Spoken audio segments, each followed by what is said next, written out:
I'm speaking with Sky Terry, who's been helping coordinate some of the disaster relief efforts in Alaska. Sky, can you tell us more about what's happening up there? It is absolutely one of the most catastrophic events that have happened in Alaska. And what has happened is this typhoon that started in Japan and worked its way across the ocean, it dissipated, but the remnants of it slammed right into the coastline. And it has affected over 50 villages that either had massive structural damage, had their food stores wiped out. So it's just started. Winter just hit. It's actually the largest evacuation they have ever had to do. No one knows about it. It has been totally missed by the main media. And honestly, I think part of it is because it's a remote frontier. Most people live in the 48. We have roads, groceries come pretty easily. Even in bad weather, we still get pretty good access. They don't have to hunt and kill their game and then store supplies up for winter. It's very remote frontier living and much more susceptible to being, knocked flat by the planet. To the best of my knowledge, there's at least 2 villages that are no longer populated. The houses were knocked off the foundation. They're all piled together, pushed by the wave currents. Before there was a town, and now there's a runway surrounded by a lake. There's nowhere for them to live. It's gone. Is FEMA involved in this? Are there national organizations that are helping? The federal government shut down. It's not working. So they're kind of on their own. And it's the National Guard local to Alaska that's helping them. It is non-government organizations like Red Cross, Operation Airdrop, food banks. It's Alaskans helping Alaskans or Americans helping Americans. And the National Guard that's local to Alaska making a very critical difference with their heavy lift. I mean, you look at some of those pictures, I think there's at least a couple of C-17s where the entire cargo bay had over 300 people just sitting on the floor, packed, because they just had to evacuate them back to Bethel. And then some of those had to get further evacuated into Alaska because Bethel got so overloaded with evacuees that they were not sustainable there. They had to get them further back down the line into Anchorage. People have died from the remnants of this typhoon. I mean, heaven help us if this had actually been the full typhoon hit.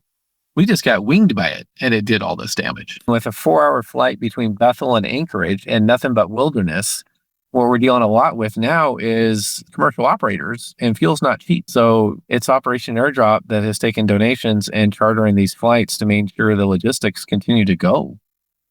Do you know how many people have been affected and what they actually need on the ground? It's in the thousands. It's basically Anchorage, and the Bethel is at least 4 hours north, and then the communities that satellite off that airstrip. I know the biggest thing is going into Alaska's winter. Clothing's an issue and food's an issue. It's Arctic winds, double digits below zero. It's heavy winter clothing more than what you typically see people wearing in the lower 48.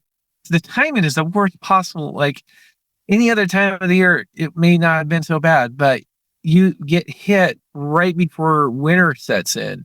They can't restock their stores, all the food they collected via hunting and all that stuff during spring and summer to get them through winter. In some of these towns and communities, they got wiped out, and the hunting season's done. The game's not there. They've moved on. They've migrated for winter, or things have shifted. So it's not like you can just go to the store and get food. I think that's the biggest thing we need to understand in the lower 48 and why Alaska so badly needs their help. A lot of these communities, it's not like they can just do a 20-minute drive down the freeway and get groceries. There's no freeway. There's no road. Like everything has to be flown in to rebuild what was devastated. And you can't build in 20 below zero weather. They're going to have to winter in Anchorage or Bethel. We're talking about thousands of people that are directly impacted by this. And those folks who are left without housing, how are they living? Entire towns were evacuated. I haven't seen any news on this other than the stuff I brought down to you and King 5 News. None of the main media seems to be following it. I haven't seen any federal, presidential, anything up there to look at the devastated area, which, of course, freaking federal government's closed down, so why should we expect a response? It's just, they're in trouble. They need help. But we're all on this world together. And it sounds corny, but the reality is nature can be pretty brutal and unforgiving.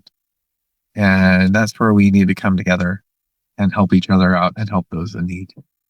What is Operation Airdrop?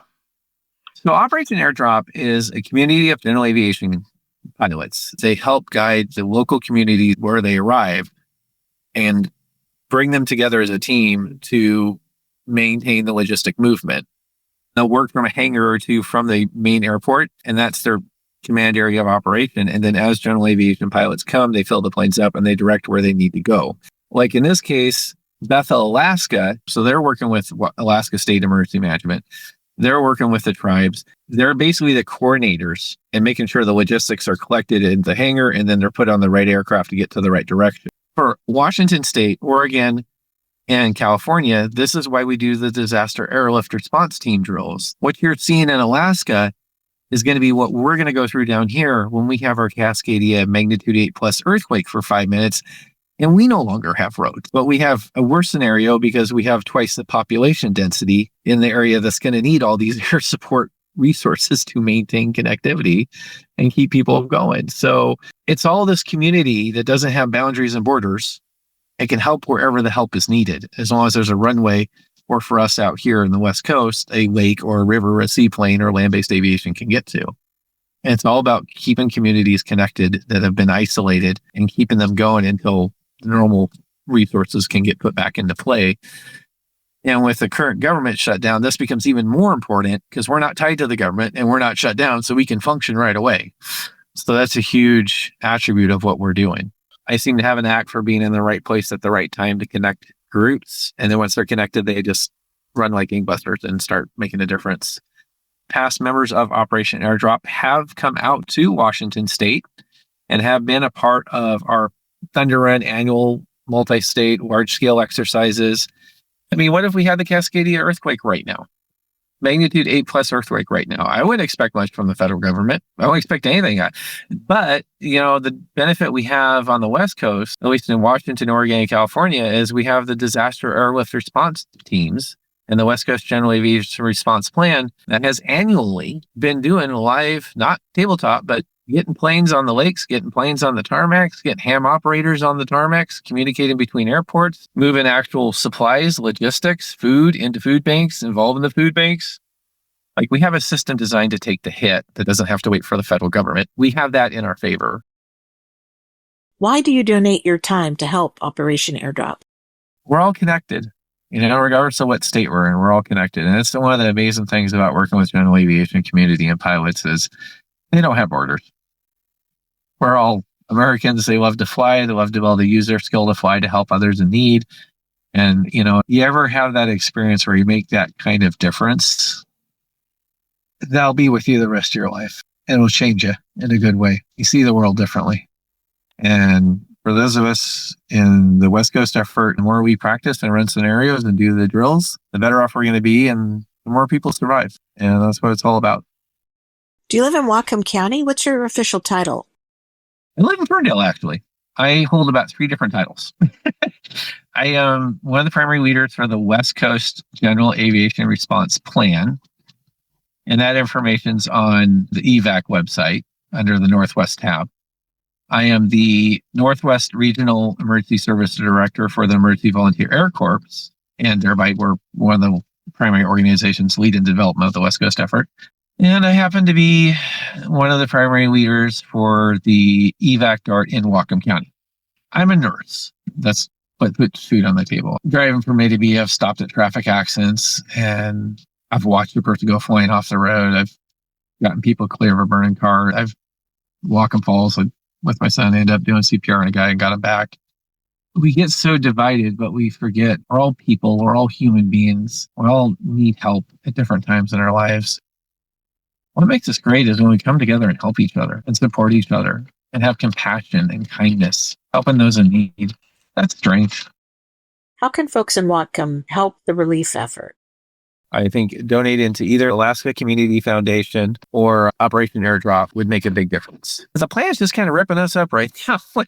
Alaska and Jamaica is just like, oh my gosh, it's heartbreaking. At the same time, it's amazing to be a part of that and see the best of humanity when you have pilots that come from like 3 or 4 states away and like, hey, just give me a place to fly, and I'll fly to whatever you want me to fly in.